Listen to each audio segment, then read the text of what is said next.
You all had some tea? Okay. Biscuits, perhaps? Okay. So, we all love biscuits, right? So, join me now on a story and a journey of India's one of the most popular brands of biscuits.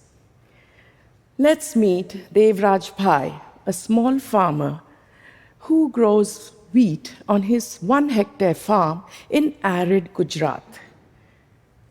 This wheat is harvested and trucked 42 kilometers to a government marketplace. And there it is bought by a trader who then sells it on 100 kilometers further to a commercial flour mill.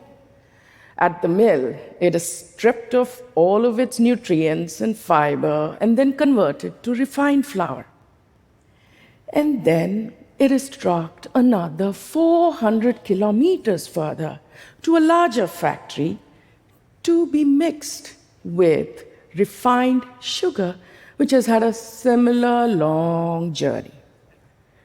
All of this is mixed with chemical preservatives, artificial flavors, and then baked into biscuits using energy-guzzling machines, and then trucked 500 kilometers back to the same villages. Now consider this. Devraj Bhai sold his wheat for 22 rupees a kilo, and then he buys this stripped-down, sugary, unhealthy biscuits for his family at 120 rupees a kilo, almost 5 times more. This is just the tip of the math iceberg. Underneath lies the hidden world of margins at multiple points, fuel costs, infrastructure costs, and another painful, unaccounted, hidden cost, the cost to nature. All this in the guise of modern efficiency and scale? What the truck are we not seeing here?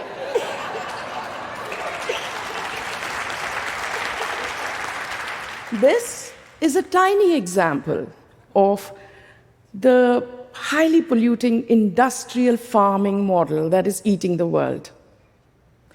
Let's zoom out and view this. No escaping it. India is the world's most populous country. Yet it is still pretty low, among the lowest in terms of per capita greenhouse gas emissions. Now, for an India under construction, rapidly modernizing, this is the 5th largest economy, shortly to be the 4th. For Indians on consumption steroids, it is 3rd in terms of purchasing power parity. A story of growth that is inexorably interlinked with global warming. How green is our current or future? As brown as my face, friends, contributing 20% to this browning of the planet is agriculture, with over half the country's workforce engaged in it.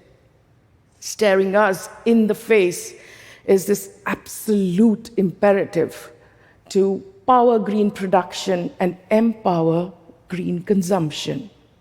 A daunting task for India's 150 million small farmers who own less than 2 hectares of land.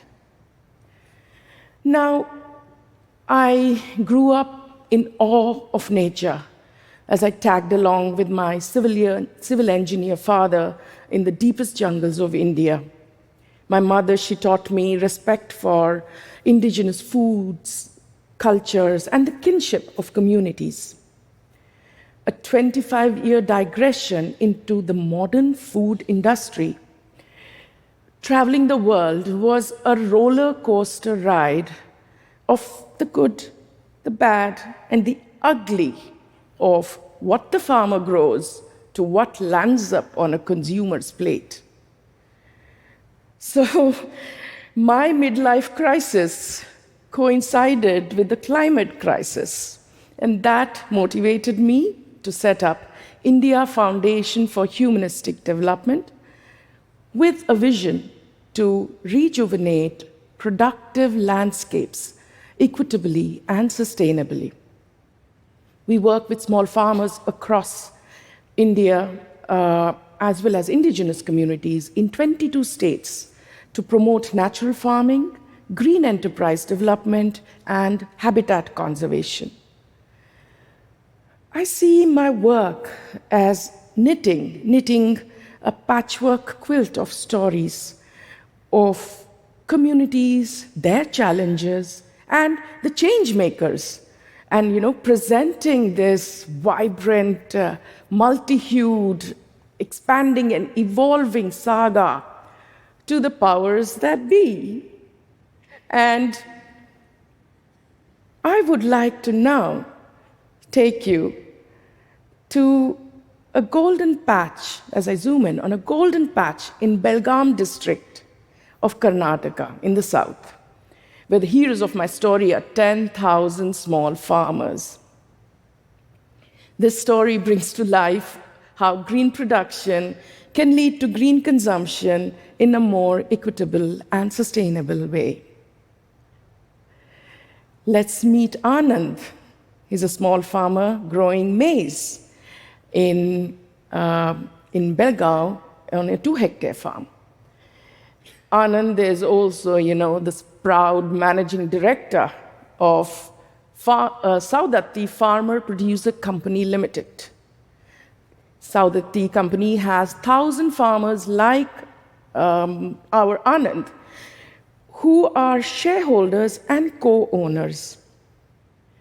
Their collective strength allows them to operate at scale, to raise finance, to bulk purchase farm inputs, to eliminate middlemen, and then to trade directly with big buyers for higher prices. By improving their farming efficiency, these Saudatti farmers are earning at least 25% more and break away from high-interest microloans that they needed before. They also get better than market prices for their produce from Anand and his team during season.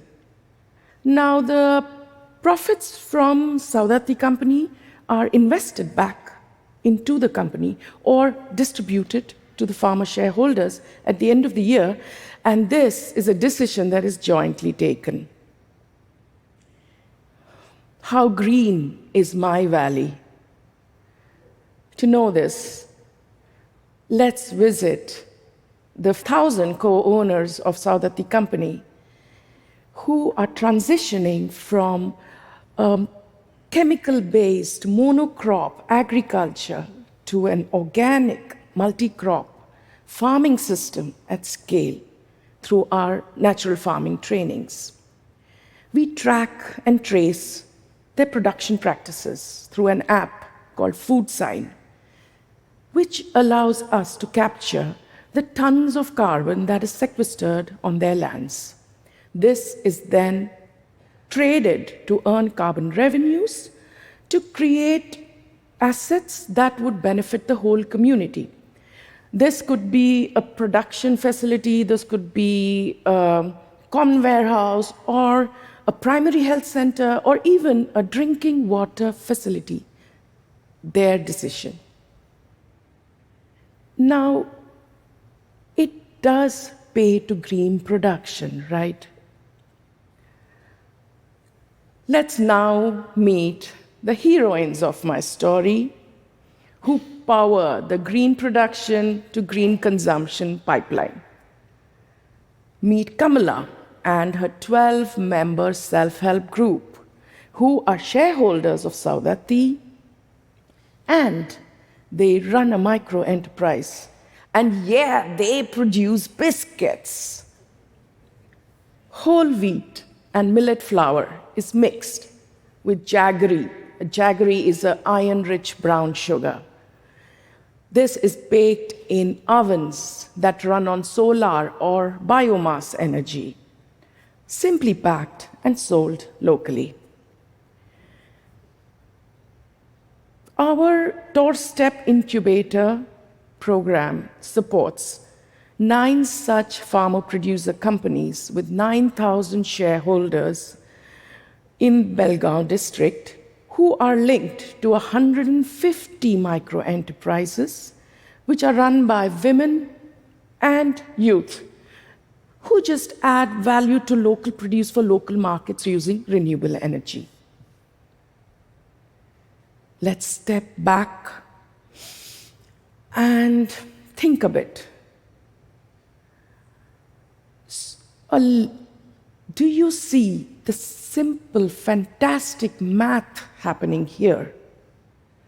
A lone 2-hectare subsistence farmer transforms into this joint venture of 10,000 farmers managing 20,000 hectares of produce and earning multi-million rupees.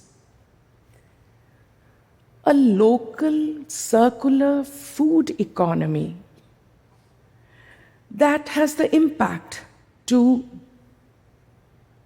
benefit a whole district with 1 million population.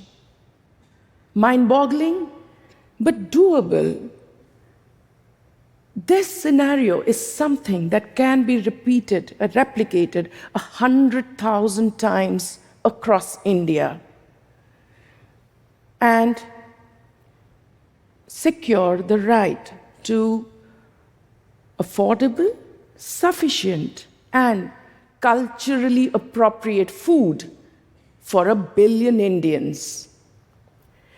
This is a reset button that connects culture to policy and to reverse and repair a broken food system to a green and fair food system. There are 3 things that unpin all that we do to let 1,000 Belgaums bloom. 1 is a farming system that is climate resilient, uses existing natural resources to improve productivity and farm incomes, just as our 10,000 farmers are showing us. 2, a production system that adds value close to source and conserves natural resources, as well as allocates fair value to producer as well as consumer. We do know, I think by now, that Kamala's biscuits are surely tastier and healthier for our kids, right? 3, a value system that protects nature and people's rights. The 10 farmer-producer companies with their communities in Belgaum are a living example of equitable ownership and joint decision-making. In Sanskrit, in India, oldest language, we say, Vasudhaiva Kutumbakam. This means the world is one family. Showing up where and when it matters, sharing and caring is my family trait. For me, this means the world of food is in our collective hands. And we should learn to value food from the lens of climate and communities. You can do this by connecting to the journey of food and choosing what lands up in your shopping cart. Will you? Pretty please? Pretty please? Thank you.